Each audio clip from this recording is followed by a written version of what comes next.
do a Story of Seasons worth the hype kind of before you buy video. So I've played like a lot of farming games.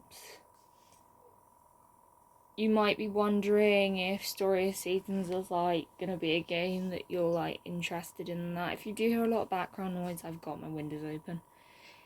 We have a 1-day heat wave, so it's too hot to like have my windows shut. You might also be wondering if Story of Seasons is for you, and so we're gonna start by talking about the story aspect. You're a new farmer in Zephyr Town, a place that was known for its bustling bazaar. Because of some kind of mystery, it's like lost its bazaar. You're like searching for a peaceful farm life, a fresh mountain breeze, and your own market stall. The friendly community of Zephyr Town. Here is where you like grow crops, raise animals, get to know the locals, and sell at the town's bazaar to help restore the town to its former glory. So we're going to start by like talking about like character customization. I think the character customization's like really good. Like it's not too much character customization, but it's not too little customization. Not that customization of a character is really a big deal breaker. Like I've played some games where you can't customize your character, and that's not been a deal breaker for me. You can customize eye colour, hairstyle, hair colour, facial hair colour. You can choose your pronouns. You can customize your outfit, which is good that it's not too much character customization or not too little, so it's not feeling too overwhelming. You arrive and Phoenix comes to greet you. The voice acting is something I really like in this game. It's like something I do like in games, like voice acting, someone reading the dialogue to me rather than me reading all the text myself. And I actually like playing games with voice acting on stream, like them reading the dialogue rather than me reading it out loud on a stream. You can turn on and off character portrait. I personally like them turned on, but if that's not for you, you can turn it off. I like having the character portrait turned on. It means I can see who I'm talking to. I can see who, like I can put the face to the name. You are in this game running a bazaar, setting up a bazaar, having things to sell. You can customize your bazaar as you go along. You also help town folks with their own business. The bazaar takes place every Saturday. There's 4 bazaar opportunities in summer, 4 bazaar opportunities in winter, and 5 bazaar opportunities in spring and autumn. The bazaar runs across 2 shifts. You will spend time stocking your counter, arranging goods to sell, and then you ring the bell to bring customers to your store, so like they know your store's like open. There are different trending products in each of the 4 seasons, which keeps products you sell varied. Customers may ask for an item that you don't have on display, but you'll have in your stock, so you'll have to go through your stock and find the item customers have asked for. You have to do it fast before they leave. You unlock sprites that can help you boost your sales and get various bonuses. Between your shifts, you can browse other stores in the bazaar and customize your own store. You can buy new ranch animals to breed them. You can purchase upgrades and buy new decorations for your store.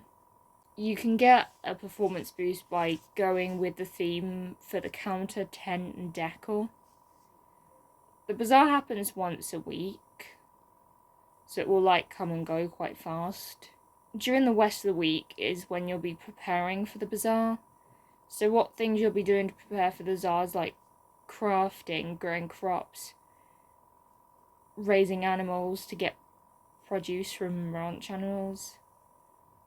You can sell items at the local store if you need more money, but save trending items for the weekly bazaar. This will give you the most payoff. To prepare for the bazaar, you can fish. I'm not very good at fishing, so I'm wondering how I'm gonna find fishing in the game. You can catch bugs, which bug catching I do quite enjoy. Grow crops, cook meals, forage for items, which is another one of my favourite things to do.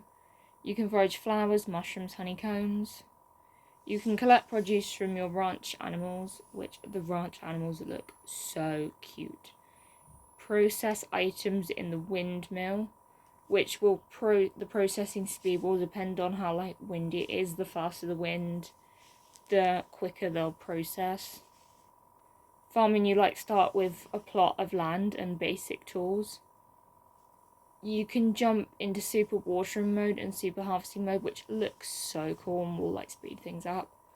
Like the gliding and the jumping and that.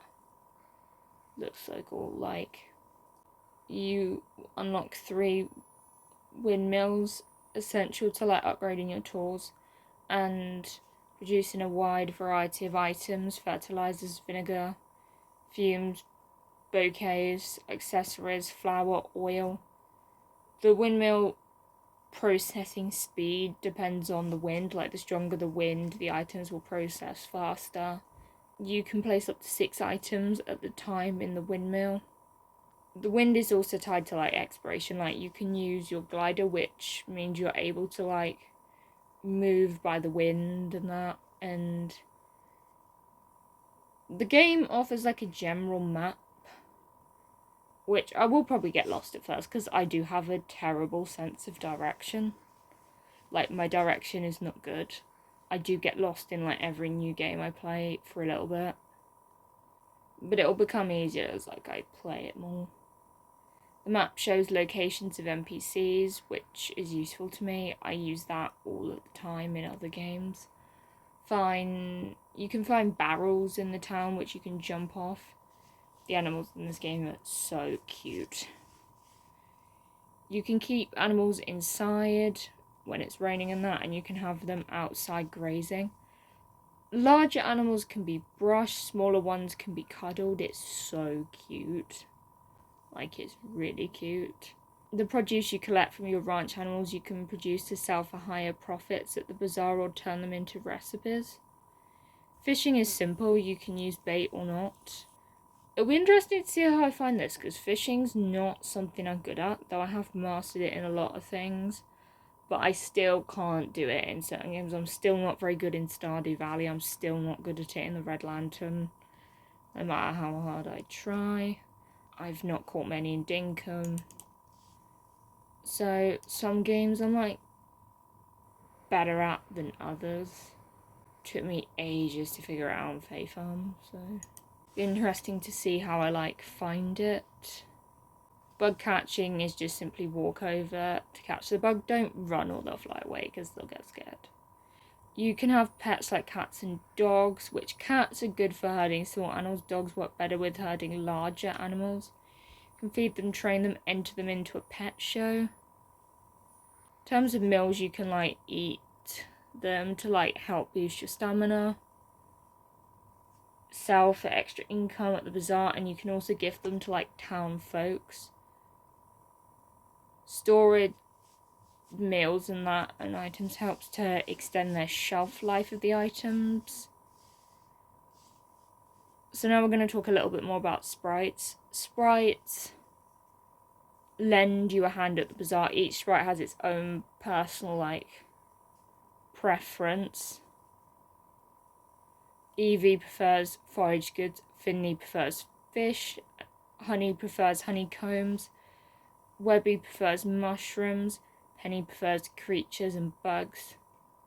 Donating these items to each of them will help them level up, which will mean when you grab them in the world will sell for higher prices.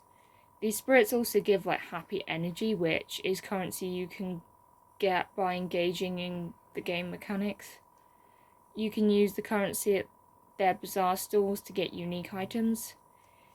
If you go to bed late, which I do like this feature, you won't pass out. You will wake up with a bit less stamina. I prefer that as there's not as much of a rush to like get home before like 2 a.m. Which is good when I don't know where I'm going at first. Your house is a place where you can save, sleep, and decorate. The decorating I like, how it's like much more basic, because some games it's quite big on decorating, whereas this one's like much more basic. You can also gather wood and ore, sell them or process these resources for crystals, for upgrading your tools. You can also get to know the neighbours.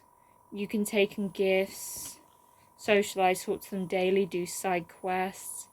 The calendar helps to like track their birthdays, track their likes, dislikes. Calendar helps to like track their birthdays. You can trigger special events as your relationship gets deeper. You get rewards with useful things like resources and clothing. Crops. You can marry one of the remoteable candidates and you can have children with them. Your menu can help you track your characters, what they like, dislike. Have you talked to them today? Their birthdays. The calendar also shows the festivals there are. These festivals like bring, as well as the weekly bazaar, the whole community like together. So now I'm going to talk about like platforms, which you can get this game on PC, Steam Deck, Switch 1 and Switch 2. I will personally playing on PC. Like, Switch performance, I will not be the best to like talk about this. There are other creators that will be a lot better at like talking about this on Switch. I don't own a Switch, I'm just a PC player. So,